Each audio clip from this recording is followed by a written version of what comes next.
Different types के fat होने के कारण क्या होता है दोस्तों, इनका अलग अलग रोल रहता है।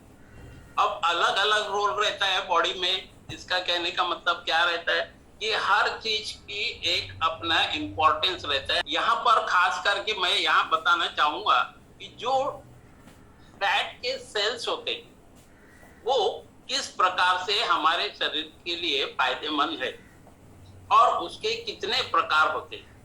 कुछ फैट जो हमको नेगेटिव इफेक्ट दिखाते हैं और कुछ फैट जो है हमारे शरीर के लिए अति आवश्यक होते हैं। यहाँ पर खास बात जो बताने जा रहा हूं जो फैट सेल्स के बारे में, तो ये 3 प्रकार के होते हैं दोस्तों। क्योंकि यहाँ पर जो 3 प्रकार के फैट सेल्स फैट और फैट सेल्स दोनों अलग है। ओके, तो फैट सेल्स का ही रूप है फैट और फैट का ही रूप है जो फैट सेल्स। क्लियर। अब हम जब ऑब्यूज हो जाते हैं यानी कि मोटापे के शिकार हो जाते हैं, तब हमारा ध्यान केवल फैट के ऊपर जाता है कि हमारा फैट बढ़ गया है। फैट से जो फूड्स जो रहते हैं उनको हम अवॉइड करते हैं। अब यहाँ पर हम यहाँ बताएंगे कि ये फैट सेल्स हमारे शरीर में कितने प्रकार से जो है रहते हैं और इनके क्या क्या हमारे शरीर में उपयोगिता है। पहली बात तो ये है कि जब हम फैट को मेजर करते हैं, जनरली फैट को कहाँ मेजर करते हैं लोग, यहाँ पे पेट के पास में जो रिब्स रहती वहां पर मेजर करते हैं। तो ये एक टेक्नोलॉजी है कि जो इसको कैलिपर से कोई लोग इसको मेजरमेंट करते हैं, लेकिन हम आम आदमी इसको जानने का एक ही तरीका है कि हम अगर हमारे पेट के पास में अगर ऐसा चिमटी टाइप का लिए, तो अगर वो वहां की स्किन, वहां का स्किन अगर हमारे हाथ में आ रहा है, इसका मतलब हमारे शरीर में फैट ज्यादा है, फैट का सेल्स ज्यादा हो चुके हैं। अब फैट हमारे बॉडी में क्यों इंपॉर्टेंट है? क्योंकि ये एनर्जी को स्टोर करके रखता है। जब हमारे शरीर को एनर्जी की आवश्यकता होती है, कब? जब हम फास्टिंग पीरियड में वो गिर रहते हैं, उस समय हमारे सारे ऑर्गन्स जो है वर्क तो कर रहे हैं, लेकिन कब वर्क करेंगे? जब उनको पर्याप्त रूप से एनर्जी मिलेगी तब। तो वो पर्याप्त रूप से जो एनर्जी है वो प्रदान करता है हमारा ये फैट सेल। उसी प्रकार से ये और भी इंपॉर्टेंट रोल अदा करता है हमारे हार्मोनस एक्टिविटी पर। देखिए हार्मोन्स का कितना इंपॉर्टेंस है ये भी आप लोग जानते हैं कि हार्मोन्स के टॉपिक में आपने सुना हो। तो उसके हार्मोन्स की जो एक्टिविटी होती है उसमें भी यह सक्रिय रूप से कार्य करता है। उसी प्रकार से हमको हमारे जिंदगी को चलाने के लिए, जैसे किसी व्हीकल को चलाने के लिए डीजल या पेट्रोल ऑयल की उतनी ही आवश्यकता होती है, उसी प्रकार से हमारे शरीर में एनर्जी प्रोड्यूस करने के लिए हम कार्बोहाइड्रेट, फैट ये सब तो लेते ही हैं, उनसे भी एनर्जी प्रोड्यूस हो रही है। लेकिन इसकी ये महत्वपूर्ण यानी खासियतता यही है कि ये स्टोर करके रखता है एनर्जी। और जब हमारे ऑर्गन्स को एनर्जी चाहिए, क्योंकि अगर हम फूड या कार्बोहाइड्रेट्स नहीं ले रहे उस समय ये स्टोर्ड एनर्जी हमारे बॉडी के वो ऑर्गन्स के फंक्शंस को सक्रिय सुचारू रूप से चलाने में सक्रिय होते हैं। यहाँ पर देखिए कुछ डायग्राम के द्वारा बताया गया है 1 2 3 4 5 6 इसमें। तो यहाँ पर हम क्या ऑब्जर्व कर रहे हैं? क्या हम फैट हो चुके हैं? यहाँ पर फैट का मतलब क्या आया है कि ओबेसिटी से। अब हम इस ओबेसिटी में आए तो कैसे आए और उसके क्या हानिकारक परिणाम हमारे शरीर पे होते हैं ये हम जान सकते हैं। तो उसका जो मेन रीजन आता है हमारा फैट सेल्स। तो जनरली दोस्तों ये जो फैट सेल्स है ये नथिंग बट ये एडिपोसाइट जो है, एडिपोसाइट जो है उनके सेल्स को कहा जाता है। ये हमारे एडिपोस टिश्यूज के द्वारा जो कि हमारे बॉडी को एनर्जी प्रदान करने के लिए इसमें बहुत महत्वपूर्ण रोल अदा करता है। अब ये एडिपोस टिश्यूज जो है कहाँ रहता है? ये रहता है अंडरनीथ द स्किन, यानी ये हमारा ऊपर का स्किन है, उसके सेकेंड लेयर हम बोलते हैं ना, डर्मिस, एपिडर्मिस, है ना। तो उस प्रकार से स्किन के सेकेंड इसमें लेयर जो रहता है वो रहता है हमारा एडिपोस टिश्यूज रहता है, एडिपोस जो रहते हैं फैट सेल्स रहते हैं। और दूसरा कहाँ रहता है, जो हमारे ऑर्गेन्स है, क्रिटिकल ऑर्गेन्स, उनको प्रोटेक्ट करने के लिए भी वहां पर रहता है। उसी प्रकार से हमारे बोन मैरो में रहता है और हमारे मसल्स में, ब्रेस्ट में, ये हमारा जो है एडिपोस फैट सेल्स रहते हैं।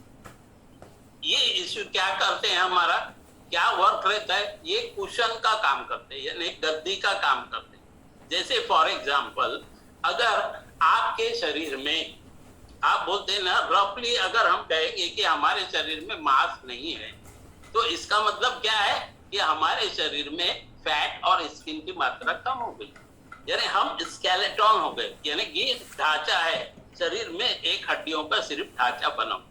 तो ये ढांचा तो कोई वर्क कर नहीं सकता है, या इस ढांचे को अगर किसी प्रकार से इंजरी होती है तो ओवरऑल आपके ऑर्गन्स की इंजरी होती है। तो उसको प्रोटेक्ट करने के लिए ये जो है हमारे एडिपोस टिश्यूज, फैट और उसके ऊपर स्किन, ये जो है ये कवर करके इन ऑर्गन को सेफ रखती है। अब ये यहाँ पर एडिपोस जो टिश्यूज है, ये एडिपोस टिश्यूज में यहाँ पे डायग्राम में दिखाया गया है कि इसमें न्यूक्लियस है, रफ, यहाँ पर एंडोप्लाज्मिक रेटिलियम्स है, माइक्रोकॉन्ड्रियंस है, और इस प्रकार के ये पूरा सेल्स जो है, ये पूरा सेल्स हमारे हर ऑर्गन के लिए उतना ही इम्पोर्टेंट है जितना कि हमको हमारे शरीर के लिए पौष्टिक आहार। ये जनरली 3 प्रकार के होते हैं।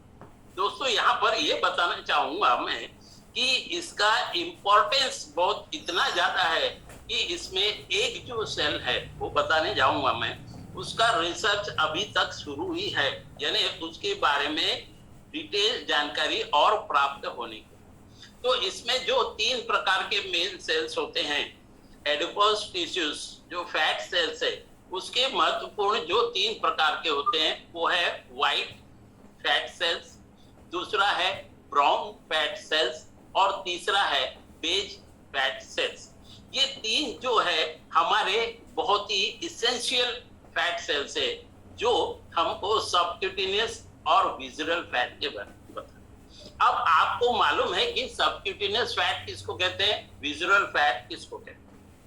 ये दोनों इसलिए इंपॉर्टेंट है कि इनके बिना हमारे शरीर का कोई भी ऑर्गन सुरक्षित नहीं है, इसलिए ये हमारे शरीर के लिए बहुत महत्वपूर्ण है और ये कुशन का काम करता है। तो आइए अब हम जानना चाहेंगे कि ये व्हाइट फैट सेल्स क्या होते हैं। तो ये व्हाइट फैट सेल्स जो है, एक हमारा जो इमीडिएट जब हम थिंक करते हैं व्हाइट सेल्स को, तो ये हमारा बहुत लार्ज सेल्स में हमारे स्किन के नीचे रहता है और ऑर्गन्स में, खास करके बेली में, आर्म्स में, बुटक्स में एंड थाई में इसकी जगह रहती है, जहां पर ये fat cells, white fat cells energy को स्टोर करके रखते हैं। अब आप बोलेंगे जितना बड़ा सेट उतना, जितना बड़ा पेट उतना बड़ा सेट, तो भाई पेट बड़ा रहेगा तो डेफिनेटली आपके जो फैट सेल्स है जितनी चाहिए वो जरूरत से ज्यादा है, उसको आपको कम करना अति आवश्यक है। क्यों? क्योंकि उसके द्वारा अगर वो एक्सेस में होते हैं तो वो ऑर्गन के ऊपर में भी प्रेशर आता है जो प्रॉपरली वर्क नहीं करता। अब ये तो स्टोर करती एनर्जी, अब आप बोलेंगे कि भाई अगर ये स्टोर करती एनर्जी फ्यूचर में तो ये बहुत काम में आती है, इसलिए इसको बढ़ाया जाए, तो ऐसा नहीं होता दोस्तों। कोई भी चीज की एक समय सीमा और सीमित रहती है। उसमें ये जो है हमारे हार्मोन्स की एक्टिविटीज में भी इसका बहुत महत्वपूर्ण रोल होता है, जैसे एस्ट्रोजन हार्मोन, दूसरा है लेप्टिन, जो ऐसे प्रकार का हार्मोन है जो हमारे भूख को हमारे मेमोरी सेंस में भेजता हमको एक सेंस आता है हमारे मेमोरी में, ऐसा लगता है कि अब हमको भूख लग रही है, हमें कुछ खाना चाहिए। तो वो कब होता है? जब ये लेप्टिन हार्मोन्स को स्टिमुलेट होता है, और उसमें भी इसका सक्रिय रोल रहता है व्हाइट फैट सेल्स का। उसी प्रकार इंसुलिन के इसमें, उसी प्रकार कॉर्टिसोल जो हार्मोन्स होते हैं, कॉर्टिसोल हार्मोन्स के बारे में भी बताया गया था। तो कॉर्टिसोल हार्मोन क्या होता है? Stress hormone. देखिए, कभी भी आपके दिमाग में जब तनाव आता है किसी बात को लेकर के, तनाव तो हर एक के जिंदगी में है, लेकिन जब ये तनाव आता है तब उसका मतलब क्या होता है कि ये हमारा जो है कॉर्टिसोल जो हार्मोन्स है वो सक्रिय हो जाए, और उसकी एक्टिविटी करने वाला कौन है? ये व्हाइट फैट सेल्स। उसी प्रकार से हमारा जो हार्मोन्स, हमारा जो ग्रोथ होता है उसमें जो हार्मोन्स का उपयोग होता है उसमें भी ये सक्रिय रोल अदा करता है कौन? White fat cell. तो आपने देखा दोस्तों कि ये व्हाइट फैट सेल्स कितना महत्वपूर्ण है हमारे शरीर के लिए। उसी प्रकार से जब हम देखते हैं कि कुछ जो सेल्स है बहुत ही, कुछ जो फैट सेल्स है बहुत ही अच्छे और लाभदायक होते हैं, लेकिन इसमें जब इसकी आवश्यकता से अधिक होती है, आवश्यकता से अधिक अगर हमारे शरीर में फैट परसेंटेज बढ़ गया तो कुछ प्रकार की हमारे को बीमारियां होना शुरू हो जाता है, जिसमें हमारा सबसे पहले तो फिजिकल फिटनेस नहीं रहता। उसी प्रकार से अगर ये बॉडी में हमारा फैट परसेंटेज ज्यादा हो गया तो क्या क्या रिस्क आ सकते हैं, वो यहाँ पर कुछ रिस्क के बारे में मैं बताना चाहूँ। उसमें सर्वप्रथम जो रिस्क आता है, देखिए जो भी मोटापे के शिकार हो चुके हैं, ओबेसिटी के शिकार हो चुके हैं, उसमें टाइप 2 डायबिटीज फर्स्ट पहले उनको जो रोग आता है वो है टाइप 2 डायबिटीज। उसके बाद आता है कोरोनरी आर्टरी डिसीज, यानी हार्ट से संबंधित डिसीज। हाई ब्लड प्रेशर का शिकार होते हैं, स्ट्रोक्स आ जाते हैं, हार्मोन्स उनके इनबैलेंस हो जाते हैं, और हार्मोन्स इनबैलेंस हुआ तो आपकी जो प्रक्रियाएं हैं, दिनचर्याएं हैं, उनमें काफी चेंजेस, काफी बदलाव आ जाता है। उसी प्रकार से महिलाओं में प्रेगनेंसी का जो प्रॉब्लम आता है, प्रेगनेंसी का जो कॉम्प्लिकेशन आता है, वो because of only imbalance of hormones. और इनबैलेंस ऑफ हार्मोन्स कब हुआ?